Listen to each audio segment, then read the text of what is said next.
Caitlin Clark officially done for the 2025 WNBA season, as she and the Fever announced on social media. The Fever and Clark saying that she tried to get back on the floor. It appears that she just ran out of time, not able to get enough confidence back in her body as the season wraps up and the playoffs are likely about to begin for Indiana. Caitlin Clark is officially out for the season, and it's not just a tough break for her, it's a disaster for the WNBA. Fans were strung along with vague day-to-day updates, ticket sales skyrocketed on the promise of her return, and now, refund requests are pouring in. How did the league's golden goose, the one player driving ratings and attendance, end up sidelined with a string of cascading injuries that looks more like mismanagement than bad luck? And more importantly, why did the Fever and WNBA keep feeding us cautious optimism while Clark's body was breaking down in plain sight? Before we break it down, drop a supportive message for Caitlin Clark in the comments and tell us, can the Fever actually make the playoffs without her? Let's go. Caitlin Clark out for the remainder of the 2025 season, something we all think we knew was coming after what Stephanie White said earlier today. We couldn't be too sure until we see it for ourselves. And with this announcement from the GOAT's mouth herself, Caitlin Clark won't be returning this season, nor if the Indiana Fever make the playoffs. Her sophomore year unraveled almost from the start, and what followed was the injury saga nobody wanted to believe. The pattern is easier to see now with the timeline laid out clearly. In May, she first dealt with quad tightness that forced her to sit out a preseason game. On May 24th, just 4 games into the regular season, she strained the same left quad and had to miss multiple games. By late June, a left groin strain added to the list. Then came the breaking point. July 15th, a right groin injury in the final minute of a game that ended her campaign. And just when fans thought the worst was over, August brought news of a bone bruise in her left ankle during rehab. What was supposed to be Clark's breakout sophomore season dissolved into one shutdown after another until she had appeared in only 13 games all year. I mean, it's a gut punch that basically encompasses an entire season of them. The Fever have lost so many players to injury, but obviously none bigger than Clark. And there was such a wait for this second season after her magnificent rookie season. And then, you know, the anticipation of her possibly coming back, only for that not to happen, takes a lot of air out of the room, obviously takes a lot of energy out of the fans, and is a devastating blow for not just the Fever and the WNBA. Each stop along that timeline carried its own frustration. The team consistently labeled her injuries as day-to-day, language that kept audiences optimistic. That phrase suggested a quick turnaround and allowed hope and ticket sales to carry on. But the reality was more complicated. When she returned from the quad strain, she was clearly limited. Her minutes were managed, her efficiency dipped, and she looked like a player trying to find rhythm without ever being fully healthy. Observers noticed. Public reporting and fan reactions started to question whether her returns were rushed, even as coach Stephanie White told reporters the Fever were using their West Coast trip as a chance to evaluate her progress. White also explained Clark hadn't been doing much contact work, a detail that hinted she was still far from 100%. As well, because Caitlin Clark fans, I want to say Fever fans, but at this point, so many of you, including myself, has lost faith in everybody involved in leadership and in management and coaching. We've just sort of, I got to tell you, I don't have any more real good things to say about the Fever organization as of now, because I will contend that they have known this was going to happen and they did not want to tell anybody. That's where the concern about overcompensation emerged. When one area isn't healed, the body shifts the load elsewhere, setting the stage for another breakdown. It's like patching a leaky pipe without fixing the pressure behind it. Eventually, the system cracks again. Clark's groin injury was a textbook example of that progression. Stress shifted from the quad into the surrounding muscles, and the cycle continued. Meanwhile, the messaging remained oddly upbeat. Fans saw glimpses. Clark jogging lightly in practice, taking some warm-up shots, even laughing with teammates, and it reinforced the sense she was right on the verge of returning. Local outlets echoed team statements saying she wasn't far from playing again. But specialists know that quad and groin injuries linger, and recoveries that quick rarely hold. The visible optimism clashed with the more sobering reality, creating a loop where each promised comeback only deepened the disappointment once another setback came. Clark, a two-time All-Star and the 2024 WNBA Rookie of the Year, has been sidelined suffering a right groin injury during the Fever's 87-77 win over the Connecticut Sun on July 15th. If you guys remember that game, Caitlin Clark put the team on her back in the winding minutes to give the Indiana Fever that lead. Clark also suffered a bone bruise at a later date during her recovery process. The moment everything collapsed was July 15th. In the final minute of a game, Clark went down with another groin injury, this time to the right side, and that sealed her season. From there, the picture became even clearer. She had been struggling to get through months of rehab and partial comebacks that never gave her body the chance to fully reset. The ankle bruise that followed during her rehab process felt like insult added to injury, a reminder of how fragile the situation had become. Fans finally stopped believing the careful updates and understood that she had been pushing through a compromised season all along. Caitlin has worked so hard throughout this time, doing everything possible to recover and return to the court, but ultimately, time is not on our side, said Indiana Fever COO and GM Amber Cox. While we will continue working with Caitlin and provide her with every resource we have available, there is not enough time left in our season for her to safely return, and her long-term health and well-being remains our top priority.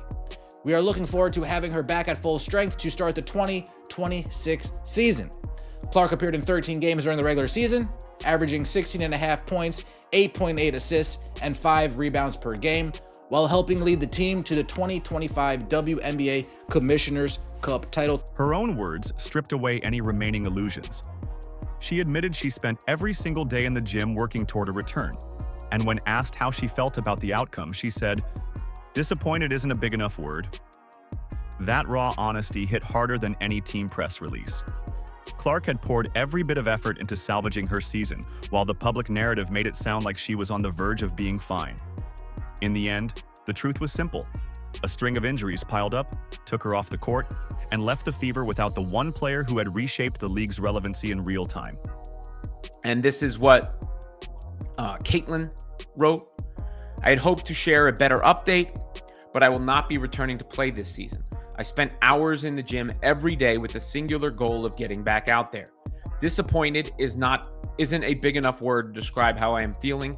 I want to thank everyone who had my back through all the uncertainty. This has been incredibly frustrating, but even in the bad, there is good. The way fans continue to show up for me in the Fever brought me so much joy and important perspective. I'm so proud of how this team has only gotten stronger through the adversity this year. Now it's time to close out the season and claim our spot in the playoffs. And there's one more layer to this. As Clark's injuries piled up, many couldn't help but notice the physical toll she absorbed every single game. The league promoted her as the new face of women's basketball, yet her body broke down under constant pressure. Fans began asking a harder question. If she was already dealing with this many setbacks, why did it seem like no one was protecting her on the floor? That's where frustration shifted from injuries themselves to the way she was treated on the court, and the lack of help from referees who watched it happen. That frustration spilled over into something bigger. The debate about how Caitlin Clark was being officiated and how the league chose to handle its brightest star. This is the story of bullying on the court, referees under the microscope, and the gamble the WNBA made with its golden goose. Well, it all started last year, in her rookie season, where she received 20% of all the flagrant fouls in the league. And most of them came from Angel Reese in the Chicago Sky. And these weren't basketball plays. They were not only fouling her, but they were getting up, laughing about it, laughing about Caitlin Clark getting assaulted. Any other work environment, people go to jail for what's going on. Many fans and media voices began pointing to a troubling pattern. Clark was taking heavy contact, but the whistle wasn't consistent. Observers argued the officiating never seemed to adjust to protect a marquee player. Every nationally televised game seemed to feature moments where hard fouls went uncalled, and social media lit up with the same question. Why is the league's most visible star absorbing so much punishment without protection? Urge DOJ and FTC to investigate WNBA's misleading practices. Wow.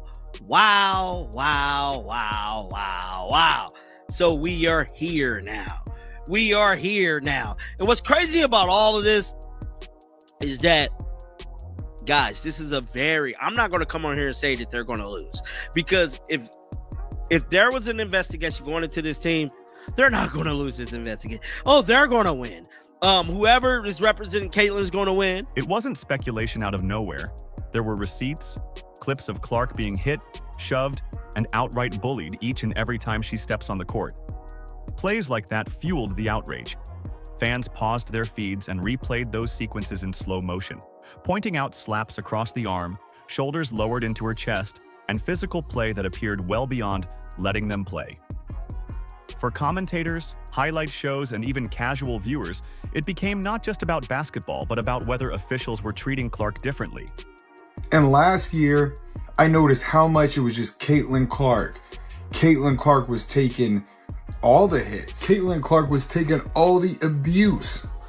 But this year they've added Sophie Cunningham. She gets more flagrant fouls on her than anybody in the league besides Caitlin Clark. And Aaliyah Boston, she's been taking hits as well. But the worst thing is the consistency. So they don't call flagrant fouls, or most of the time, Caitlin Clark could be held for an entire game at a time. They don't call fouls. They don't call common fouls. This wasn't only about fairness, though. It had real consequences. Unchecked physical play meant more stress on a body that was already dealing with quad and groin troubles. Combined with the hits she took in live action, plus the later setback of an ankle bruise during rehab, the buildup created an environment where a season-ending collapse became more likely. We don't have proof of a deliberate cover-up, but the pattern of opaque communication and vocal public outrage is undeniable. They play against Breanna Stewart. She goes to the line 14 times.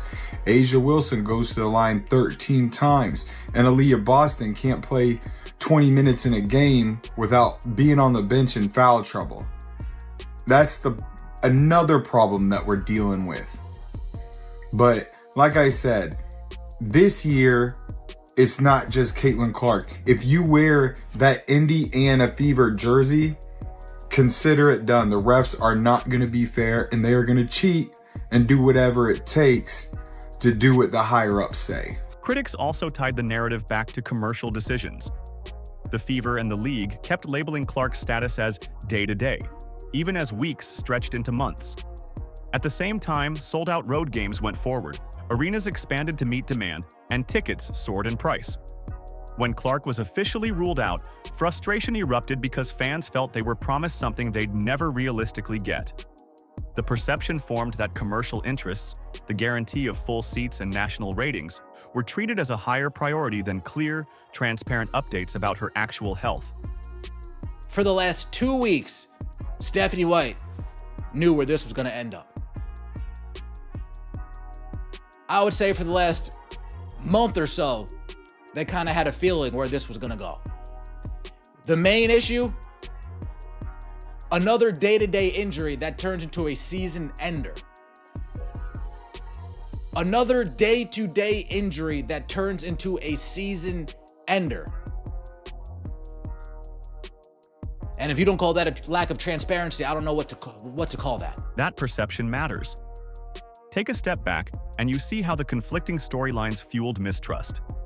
Glowing marketing about Clark as a generational star on one side, visible punishment on the court, and vague injury timelines on the other. Fans connected the dots, concluding that officials downplayed severity while referees swallowed whistles, all to sustain the league's short-term boom. Whether or not intent can be proven, the credibility hit is real. And for the WNBA, credibility is everything right now. Clark's presence meant surging ticket sales, higher TV ratings, and buzz that rivaled men's coverage for the first time in years. Losing her, not just to injury but amid a public storm of criticism, was exactly the scenario the league couldn't afford. Now broadcasts face dimming spotlights, playoff races feel flatter, and the Fever's title hopes evaporated as fast as the announcement dropped. They could have easily said 2 months, 1 to 2 months, be evaluated in the next 6 weeks. Instead, they played this day-to-day, game-time decision, probable, questionable nonsense for the last 8 weeks, and that is why fans are so pissed off for the most part. I'm not going to speak for everybody, but I know if they were upfront and didn't BS us, people wouldn't be that angry at the organization, at least not as angry as they are now. So that leaves the question hanging in the air. With Clark sidelined and the golden goose gamble backfiring, what happens next to the team built around her? The attention now shifts directly to the Indiana Fever and whether they can keep their season alive without the player who transformed them into a national draw overnight. Right now, the pressure couldn't be higher. The Fever sit at 21 wins and 20 losses and are fighting to hold on to the 8th and final playoff spot with just 3 games left. The Los Angeles Sparks are only a game and a half behind, which means every possession down the stretch could decide whether Indiana extends its season or watches from home. Without Caitlin Clark, the challenge has shifted from hype and headlines to pure survival. The Fever's still likely to make it into the playoffs, and I do continue to credit their resilience and what they've put up with and what they're capable of, and they will go down swinging when they do eventually go down, because I just don't think they have the talent to stay up at this point. But I mean, Caitlin Clark said it, disappointed is not a big enough word. And I feel it's fair to say that, you know, for any right-minded person, that's the word on everybody's mind, getting the news that CC's season is indeed done. That urgency has forced the roster to rely on its remaining leaders. Kelsey Mitchell has become the engine of the offense and keeping Indiana afloat with her scoring. She's the veteran who knows how to steady a half-court set or create points when nothing else is working. Aaliyah Boston, 2-time All-Star, has done the same inside. She's the anchor in the paint, rebounding, defending, and demanding double teams that create opportunities for others. Role players have also stepped into bigger moments. Lexi Hull has carved out her place by defending on the perimeter and setting a physical tone that gives Indiana an edge. Sophie Cunningham's shooting and toughness on the wing provide stability when games slip into chaos. These players may not light up box scores every night, but they've been called stabilizers by coach Stephanie White, exactly what a team in playoff contention needs in Clark's absence. It's unfortunate that we were robbed of Caitlin Clark's sophomore season. She came out with a triple-double against the Chicago Sky. Triple-double first game of the season.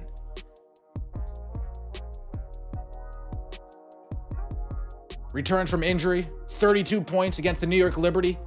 The best 45 seconds in the WNBA this year. Pull up 3, bang. Pull up 3, bang. Pull up 3, bang. 9 points in 40 seconds. The Fever have also leaned on practical roster moves to hold things together. Hardship contracts and veteran signings, like bringing in experienced players like Odyssey Sims, Chloe Bibby, Ari McDonald, and Shea Petty, have helped plug gaps, especially when fatigue or foul trouble stretch the rotation thin. Those signings were never about star power, but about giving White the flexibility to keep her team competitive when depth became an issue. It's not glamorous, but it's part of what has allowed Indiana to stay in the chase with the Sparks closing ground. All of that has required strong direction from White herself. She's had to shuffle lineups, adapt roles, and keep her players believing they're capable of more than just surviving Clark's absence. Her emphasis on collective responsibility has prevented the season from unraveling.